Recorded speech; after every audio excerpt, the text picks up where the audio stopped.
ನಮಸ್ಕಾರ, ನಾನು ನಿಮ್ಮ ಮನೀಶ್. ಇವತ್ತಿನ ಯೂಟ್ಯೂಬ್ ವಿಡಿಯೋಲಿ ನಾವು ಮರ್ಜ್ ಸ್ಟ್ಯಾಕಿಂಗ್ ಸೀರೀಸ್ ಸ್ಟಾರ್ಟ್ ಮಾಡ್ತಿದ್ದೇವೆ.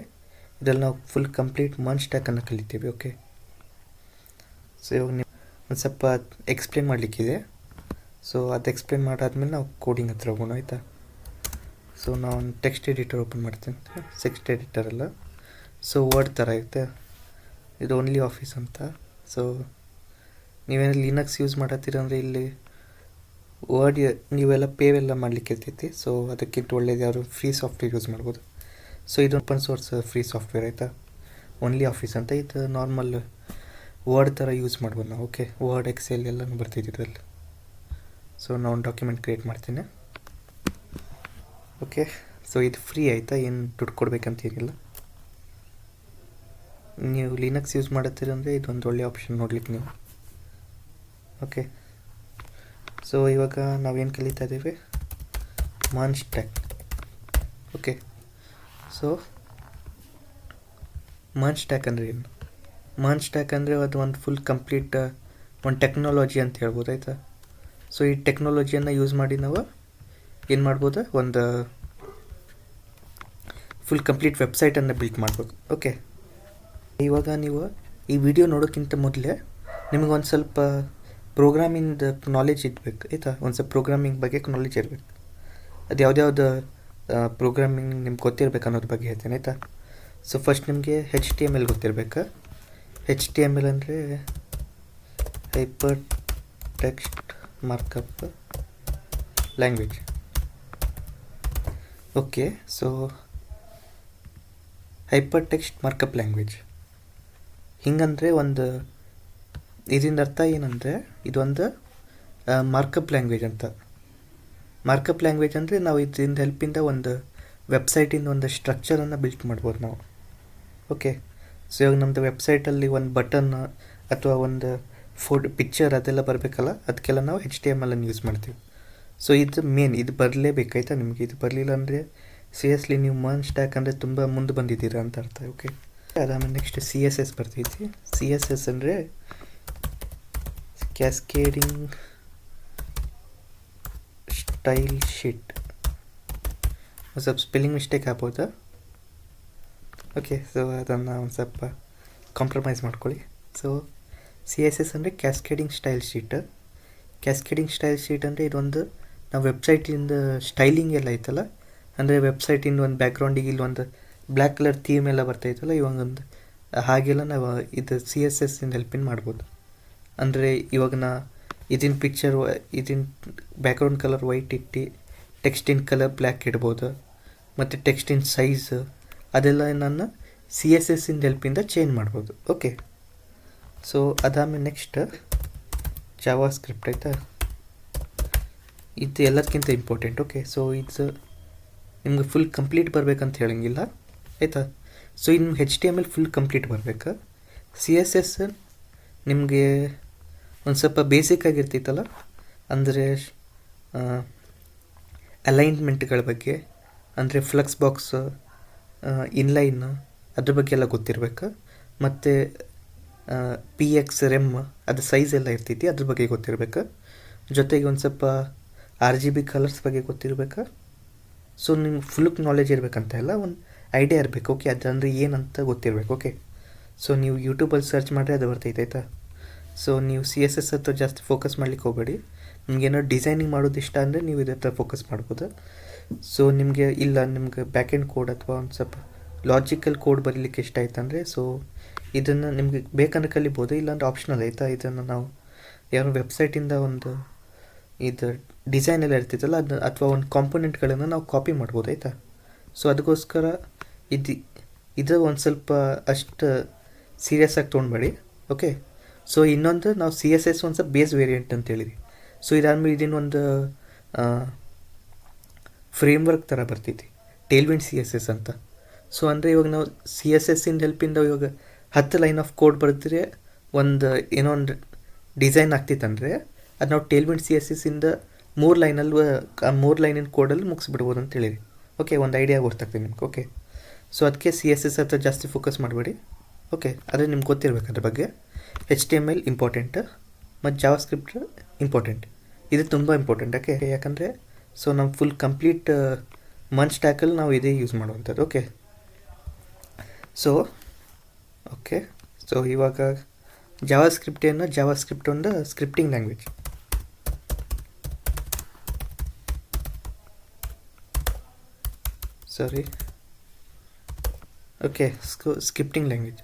ಸ್ಕ್ರಿಪ್ಟಿಂಗ್ ಲ್ಯಾಂಗ್ವೇಜ್ ಅಂದರೆ ಇದನ್ನ ಹೆಲ್ಪಿಂದ ನಾವು ನಮ್ಮದು ವೆಬ್ಸೈಟ್ ಹೆಂಗೆ ವರ್ಕ್ ಆಗಬೇಕಂದ್ರೆ, ಇವಾಗ ಹಿಂಗೆ ಇದೊಂದು ಬಟನ್ ಐತಿ, ಇದು ಬಟನ್ ಒತ್ತರೆ ನಮ್ಗೆ ಇನ್ನು ಸ್ವಲ್ಪ ಲೇಔಟ್ ಸೆಟ್ ಆಗ್ತೈತಲ್ಲ. ಸೊ ಈ ಬಟನ್ ಒತ್ತರೆ ಒಂದು ಸ್ವಲ್ಪ ಚೇಂಜ್ ಆಗ್ತೈತಿ, ಈ ಬಟನ್ ಒತ್ತರೆ ಒಂದು ಸ್ವಲ್ಪ ಚೇಂಜ್ ಆಗ್ತೈತಿ. ಸೊ ಆ ಬಟನ್ ಮೇಲೆ ಒತ್ತಿದ ಮೇಲೆ ಏನು ಫಂಕ್ಷನ್ ಆಗಬೇಕಲ್ಲ ಅದನ್ನೆಲ್ಲ ನಾವು ಜಾವಾ ಸ್ಕ್ರಿಪ್ಟಿನ ಹೆಲ್ಪಿಂದ ಬರೀತೇವೆ. ಓಕೆ, ಸೊ ಇದಿಷ್ಟು ನಿಮ್ಗೆ ಬರಬೇಕಾಯ್ತಾ. ಸೊ ಜಾವಾ ಸ್ಕ್ರಿಪ್ಟು ಕಂಪ್ಲೀಟ್ ಬರಬೇಕಂತ ಹೇಳಂಗಿಲ್ಲ.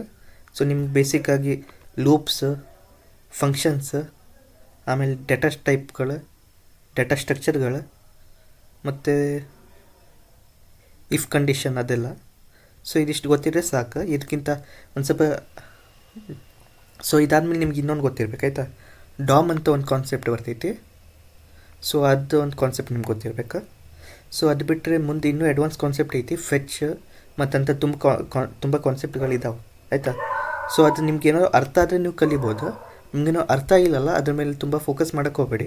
ಯಾಕಂದರೆ ಮಂಚ್ ಸ್ಟ್ಯಾಕಲ್ಲಿ ನಾವು ಒಂದು ಫುಲ್ ಕಂಪ್ಲೀಟ್ ಒಂದು ಪ್ರಾಜೆಕ್ಟ್ ಮಾಡ್ತಾ ಕಲಿತೀವಿ. ಸೊ ಇದರಲ್ಲಿ ಒಂದು ಸ್ವಲ್ಪ ನಮಗೆ ಬೇಗ ಅರ್ಥ ಆಗ್ತೈತೆ. ಸೊ ನೀವು ಅಲ್ಲಿ ಟೈಮ್ ವೇಸ್ಟ್ ಮಾಡೋಕ್ಕಿಂತ ಸೊ ಇದು ಮಂಚ್ ಸ್ಟ್ಯಾಕ್ ಸ್ಟಾರ್ಟ್ ಮಾಡಿದರೆ ಒಂದು ಸ್ವಲ್ಪ ಬೇಗ ಕಲಿಬೋದು ಅಂತ ನಂಗೆ ಅನಿಸ್ತೈತಿ.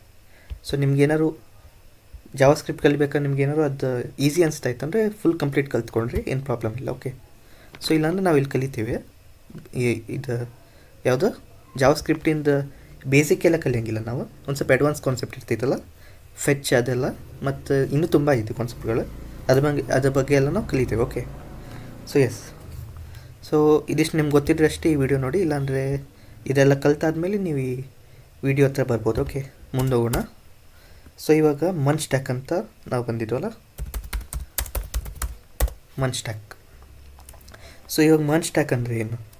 ಮಂಚ್ ಸ್ಟ್ಯಾಕ್ ಅಂದರೆ ಇದೊಂದು ಕಾಂಬಿನೇಷನ್ ಆಫ್ ಟೆಕ್ನಾಲಜಿ ಅಂತ ಹೇಳ್ಬೋದು. ಓಕೆ, ಸೊ ಇಲ್ಲಿ ಎಮ್ ಅಂದರೆ ಮೊಂಗೋ ಡಿ ಬಿ ಆಯಿತಾ, ಮೊಂಗೋ ಡಿ ಬಿ. ಅದಾದಮೇಲೆ ಓಕೆ, ಇಲ್ಲಿ ಎಮ್ ಅಂದರೆ ಮೊಂಗೋ ಡಿ ಬಿ ಆಯಿತಾ. ನೆಕ್ಸ್ಟ್ ಇ ಅಂದರೆ ಎಕ್ಸ್ಪ್ರೆಸ್ ಜಿ ಎಸ್. ಆಮೇಲೆ ಆರ್ ಅಂತ ಹೇಳಿದ್ರೆ ರಿಯಾಕ್ಟ್ ಜಿ ಎಸ್. ಅದಾದಮೇಲೆ ಎನ್ ಅಂತ ಹೇಳಿದ್ರೆ ನೋಡ್ ಜಿ ಎಸ್. ಓಕೆ, ಸೊ ಇದು ಟೋಟಲ್ ನಾಲ್ಕಾಗೆ ಒಂದು ಟೆಕ್ನಾಲಜೀಸ್ಗಳಿದ್ದಾವೆ. ಇದನ್ನು ಹೆಲ್ಪ್ ಮಾಡಿ ನಾವು ಇದರಿಂದ ಹೆಲ್ಪಿಂದ ನಾವು ಒಂದು ಫುಲ್ ಕಂಪ್ಲೀಟ್ ವೆಬ್ಸೈಟನ್ನು ಬಿಲ್ಡ್ ಮಾಡ್ಬೋದು. ಓಕೆ, ಸೊ ಇಲ್ಲಿ ಫಸ್ಟ್ ಬರ್ತೈತೆ Mongo D B. Mongo D B ಅಂದರೆ ಇಲ್ಲೇ ಐತೆ ನೋಡಿ, ಡಿ ಬಿ ಅಂದರೆ ಒಂದು ಡೇಟಾಬೇಸ್ ಅಂತ ಅರ್ಥ. ಡೇಟಾಬೇಸಲ್ಲಿ ನಾವೇನು ಸ್ಟೋರ್ ಮಾಡ್ತೇವೆ. ಸೊ ಇವಾಗ ನೀವು ಯಾವುದಾದ್ರು ಒಂದು ವೆಬ್ಸೈಟಿಗೆ ಹೋದರೆ ಅದರಲ್ಲಿ ಲಾಗಿನ್ ಮಾಡಲಿಕ್ಕೆ ಅಥವಾ ರಿಜಿಸ್ಟರ್ ಮಾಡಲಿಕ್ಕೆ ಎಲ್ಲ ಆಪ್ಷನ್ ಇರ್ತೈತಲ್ಲ, ಆ ರಿಜಿಸ್ಟರ್ ಮಾಡಾದ್ಮೇಲೆ ನಿಮ್ಮದೆಲ್ಲ ಹೆಸರೆಲ್ಲ ಡೀಟೇಲ್ಸ್ ಎಲ್ಲ ಹಾಕಿರ್ತೀವಿ, ಅದೆಲ್ಲ ಎಲ್ಲಿ ಸ್ಟೋರ್ ಆಗ್ತೈತೆ, ಅದೆಲ್ಲ ನಮ್ಮದು ಮೊಂಗೋ ಡಿ ಬಿಯಲ್ಲಿ ಸ್ಟೋರ್ ಆಗ್ತೈತೆ. ಓಕೆ, ಸೊ ಇಲ್ಲಿ user name and password are registration details can be stored. Okay, ಇದಷ್ಟೇ ಅಲ್ಲ, ಇದಕ್ಕಿಂತ ಇದು ಬಿಟ್ಟು ನಾವು ತುಂಬ ಡೀಟೇಲ್ಸ್ಗಳು ಇದ್ರಲ್ಲಿ ಸ್ಟೋರ್ ಮಾಡ್ಬೋದು. ಓಕೆ, ಸೊ ಅದ್ರ ಬಗ್ಗೆ ನಾವು ಮುಂದೆ ನೋಡೋಣ. ಓಕೆ, ಸೊ ನೆಕ್ಸ್ಟ್ ಬರ್ತೈತಿ ಎಕ್ಸ್ಪ್ರೆಸ್ ಜಿ ಎಸ್ ಏನೋ ಇದು ನಮ್ಮದು back end part of code ಏನೈತಿ, ನಾವು ಇದು ಎಕ್ಸ್ಪ್ರೆಸ್ ಜಿ ಎಸ್ಸಿನ ಹೆಲ್ಪಿಂದ ಬರೀತೇವೆ. ಓಕೆ, ಸೊ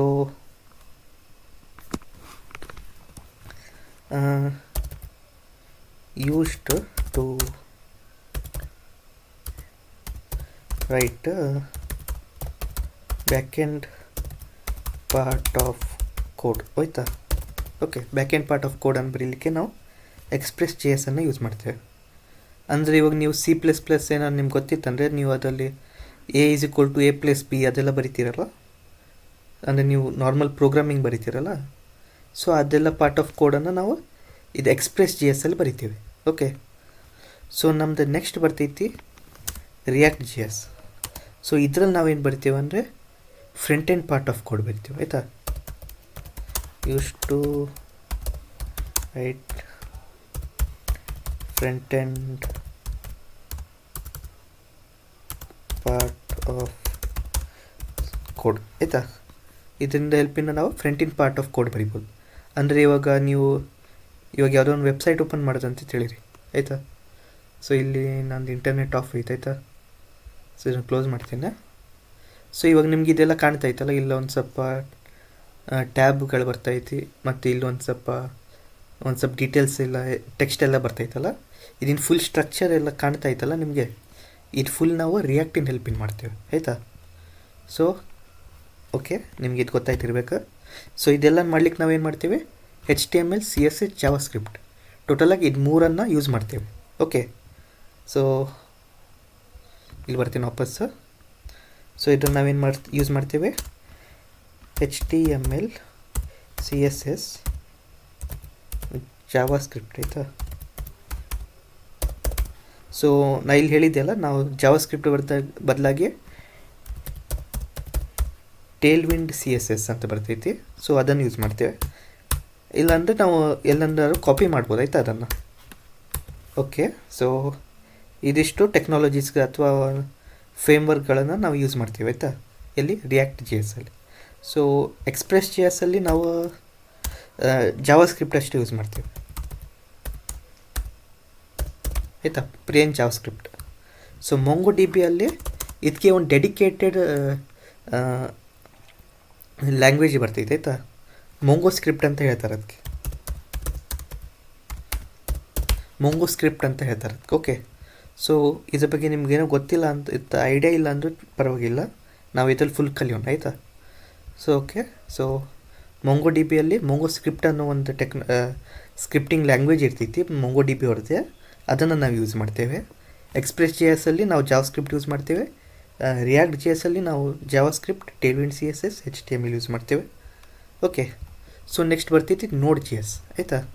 ಸೊ Node.js ಏನು, ಸೊ Node.js ಏನಂತ ಹೇಳೋಕ್ಕಿಂತ ಮೊದಲು ನಾನು ನಿಮ್ಗೊಂದು ಸ್ವಲ್ಪ ಜಾವಾಸ್ಕ್ರಿಪ್ಟ್ ಬಗ್ಗೆ ಹೇಳ್ತೀನಿ ಆಯಿತಾ.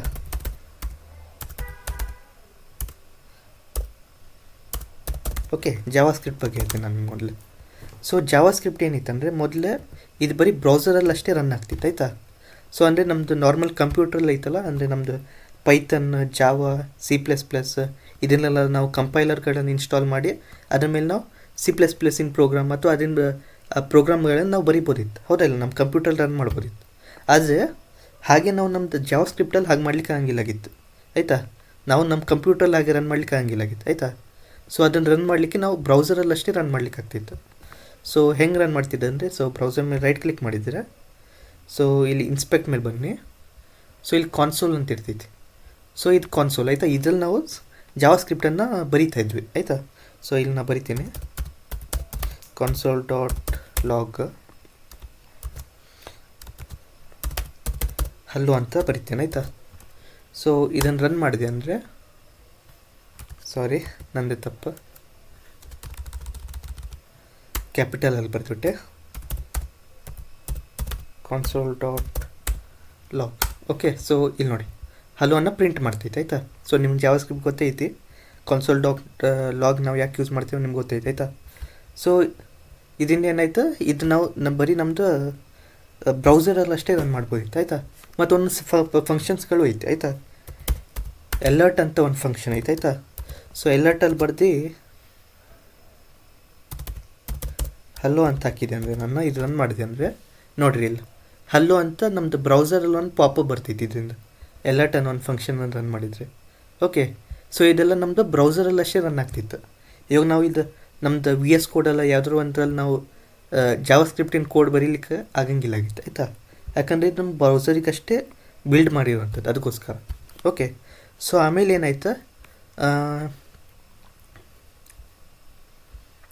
ಏನಾಯ್ತು ಜಾವಾಸ್ಕ್ರಿಪ್ಟ್ ಒಂದು ಸ್ವಲ್ಪ ತುಂಬ ಪವರ್ಫುಲ್ ಇತ್ತು ಆಯಿತಾ.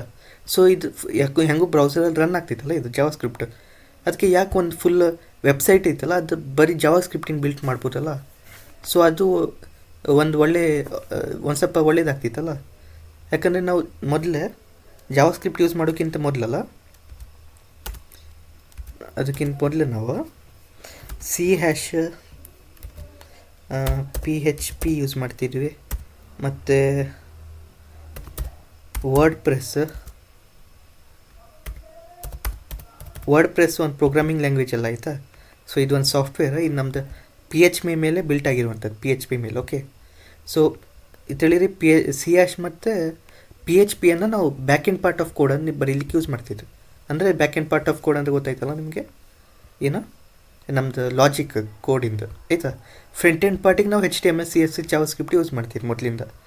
ಸೊ ಇದನ್ನು ಜಾವಾ ಸ್ಕ್ರಿಪ್ಟನ್ನು ಬ್ಯಾಕ್ ಎಂಡಲ್ಲಿ ಬರೀಲಿಕ್ಕೂ ಆದರೂ ಫುಲ್ ಒಂದು ಸ್ಟ್ಯಾಕ್ ಆಗಿಬಿಡ್ತೈತಲ್ಲ. ಅಂದರೆ ಇವಾಗ CH ಮತ್ತು PHP ಬೇಕಾಗೇ ಇಲ್ಲ ಒಂದು ವೆಬ್ಸೈಟ್ ಮಾಡಲಿಕ್ಕೆ. ಜಾವಾ ಸ್ಕ್ರಿಪ್ಟ್ ಒಂದು ಗೊತ್ತಿದ್ದರೆ ಫುಲ್ ಕಂಪ್ಲೀಟ್ ಒಂದು ವೆಬ್ಸೈಟ್ ಮಾಡ್ಬೋದಲ್ಲ. ಸೊ ಅದಕ್ಕೋಸ್ಕರ Node.js ಕಂಡುಹಿಡಿದಿತ್ತು. ಓಕೆ, ಸೊ Node.js ಏನು ಮಾಡ್ತೈತಿ, ನಮ್ಮ ಜಾವಾ ಸ್ಕ್ರಿಪ್ಟನ್ನು ನಮ್ಮ ಕಂಪ್ಯೂಟ್ರಲ್ಲಿ ರನ್ ಮಾಡ್ಲಿಕ್ಕೆ ಹೆಲ್ಪ್ ಮಾಡ್ತೈತಿ ಆಯಿತಾ. ಕಂಪ್ಯೂಟ್ರಲ್ಲಿ ರನ್ ಮಾಡ್ಲಿಕ್ಕೆ ಹೆಂಗಂದ್ರೆ ಇದೊಂದು ಕಂಪೈಲರ್, Node.js ಒಂದು ಕಂಪೈಲರ್ ಅಥವಾ ಒಂದು ಎನ್ವೈರ್ಮೆಂಟ್ ಅಂತ ಹೇಳ್ಬೋದು, ರನ್ ಟೈಮ್ ಎನ್ವೈರ್ಮೆಂಟ್ ಅಂತ ಹೇಳ್ತಾರೆ ಆಯಿತಾ ಇದಕ್ಕೆ. ಸೊ ಇದನ್ನ ಹೆಲ್ಪಿಂದ ನಾವು ನಮ್ಮ ಕಂಪ್ಯೂಟ್ರಲ್ಲಿ ಜಾವಾ ಸ್ಕ್ರಿಪ್ಟನ್ನು ರನ್ ಮಾಡ್ಬೋದು. C++, ಪೈಥಾನ್ ಅದೆಲ್ಲ ರನ್ ಮಾಡ್ತಿದ್ವಲ್ಲ VS ಕೋಡಲ್ಲಿ, ಹಾಗೇನೆ ನಮ್ಮ Node.js ಇಂದ ಹೆಲ್ಪಿಂದ ನಾವು ಜಾವಾ ಸ್ಕ್ರಿಪ್ಟನ್ನು ರನ್ ಮಾಡ್ಬೋದಿತ್ತು. ಓಕೆ, VS ಕೋಡಲ್ಲಿ ಆಯಿತಾ. VS ಕೋಡಲ್ಲಿ ಮತ್ತು ನಾರ್ಮಲ್ ಟರ್ಮಿನಲ್ಲಿ ಟೆಕ್ಸ್ಟ್ ಎಡಿಟರಲ್ಲಿ ಬರೆದು ರನ್ ಮಾಡ್ಬೋದು. ಓಕೆ, ಸೊ ಎಸ್, ಸೊ ಇದು ನಮ್ಮ Node.js, ಇದೊಂದು ಏನೋ ರನ್ ಟೈಮ್ ಎನ್ವೈರ್ಮೆಂಟ್. ಸೊ ಇದ್ರಲ್ಲಿ ನಾವು ಯಾವ ಪ್ರೋಗ್ರಾಮಿಂಗ್ ಲ್ಯಾಂಗ್ವೇಜ್ ಯೂಸ್ ಮಾಡೋಂಗಿಲ್ಲ. ಆ್ಯಕ್ಚುಲಿ ಇದ್ರ ಒಳಗಡೆ ನಾವು Express.js ಅನ್ನು ಯೂಸ್ ಮಾಡ್ತೀವಿ. We use Express.js inside this ಆಯಿತಾ. ಅಂದರೆ ನಮ್ಮ Express.js ಕೋಡ್ ಎಲ್ಲ ಐತಲ್ಲ, ನಾವು Node.js ಬರಿತೀವಿ ಆಯಿತಾ. ಮತ್ತು Node.js ನಾವು ರಿಯಾಕ್ಟಿಂದ ಕೋಡ್ ಬರಿತೀವಿ ಆಯಿತಾ. ಅಂದರೆ ನಮ್ದು ಎರಡು ಫ್ರಂಟ್ ಎಂಡ್ ಮತ್ತು ಬ್ಯಾಕ್ ಎಂಡ್ ಎಲ್ಲ ಕನೆಕ್ಟ್ ಮಾಡ್ಲಿಕ್ಕೆ ಇರ್ತೈತಲ್ಲ. ಅಂದರೆ ಫ್ರಂಟ್ ಎಂಡಿನ ಬ್ಯಾಕ್ ಎಂಡಿಗೆ ರಿಕ್ವೆಸ್ಟ್ ಹೋಗ್ಬೇಕು, ಅದರಿಂದ ರೆಸ್ಪಾನ್ಸ್ ಬರಬೇಕು. ಸೊ ಅದೆಲ್ಲ ನಮ್ಮ Node.js ಒಂದು ಎನ್ವೈರ್ಮೆಂಟ್ ಕ್ರಿಯೇಟ್ ಮಾಡ್ತಿದ್ವಿ. ಅದನ್ನ ಹೆಲ್ಪಿಂದ ನಾವು ಫ್ರಂಟ್ ಎಂಡ್ ಮತ್ತು ಬ್ಯಾಕ್ ಎಂಡನ್ನು ರನ್ ಮಾಡ್ಬೋದು ಆಯಿತಾ, ಜೊತೆಗೆ ರನ್ ಮಾಡ್ಬೋದು, ಹಂಗೆ ಹೇಳ್ಬೋದು. Okay, so yes sir. So ಇದು ನಾನು earlier we used this technology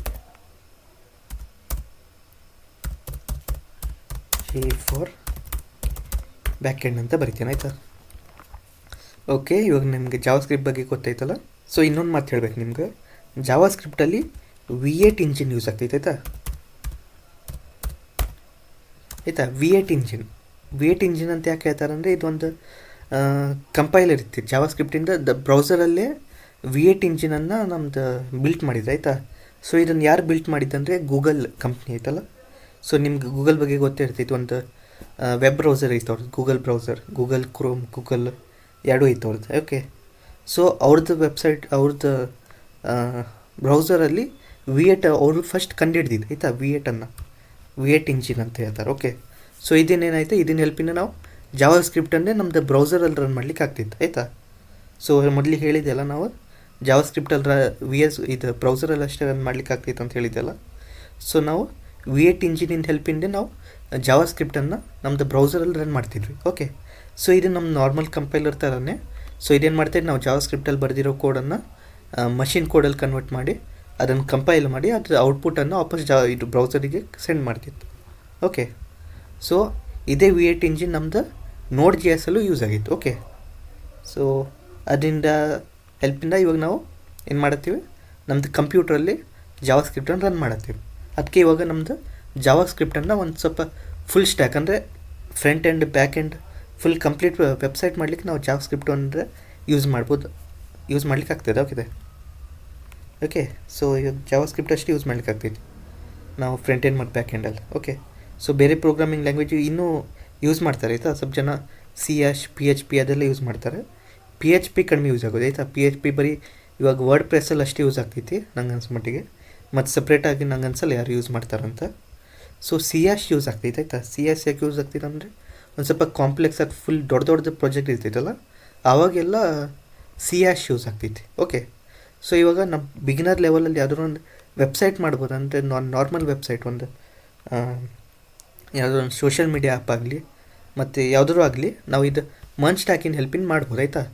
commerce website ಅಥವಾ ಅಮೆಝಾನ್, ಗೂಗಲ್ ಎಲ್ಲ ಐತೆ, ಅಮೆಝಾನ್, ಫ್ಲಿಪ್ಕಾರ್ಟ್ ಅದೆಲ್ಲ ಐತಲ್ಲ, ಆ ಥರ ವೆಬ್ಸೈಟ್ ಅಥವಾ ಇನ್ಸ್ಟಾಗ್ರಾಮ, ಸೊ ರೆಡಿಟ್, ಇಂಥದ್ದೆಲ್ಲ ಸಾಫ್ಟ್ವೇರ್ಗಳನ್ನ ಅಥವಾ ವೆಬ್ಸೈಟ್ಗಳನ್ನು ನಾವು ಮರ್ಜ್ ಸ್ಟ್ಯಾಕಿನ ಹೆಲ್ಪಿಂದ ಮಾಡ್ಬೋದು ಆಯಿತಾ.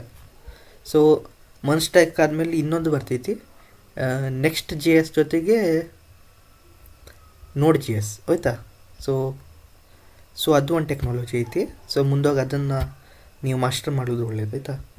ಸೊ ಇದು ನೀವು ಕಲ್ತಾದ್ಮೇಲೆ ನೀವು ಒಂದು ಏನು ಮಾಡ್ಬೋದಂದರೆ ಒಂದು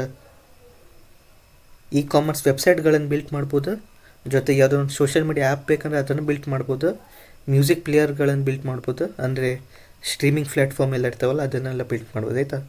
ಸೊ ಆಲ್ಮೋಸ್ಟ್ ಒಂದು 60-70% ಆಫ್ ದ ವೆಬ್ಸೈಟ್ಗಳೈತಲ್ಲ ಇವಾಗ ವರ್ಲ್ಡಲ್ಲಿ ಅದನ್ನೆಲ್ಲ ನೀವು ಮನ್ ಸ್ಟ್ಯಾಕಿನ ಹೆಲ್ಪಿಂದ ಬಿಲ್ಟ್ ಮಾಡ್ಬೋದು ಆಯಿತಾ.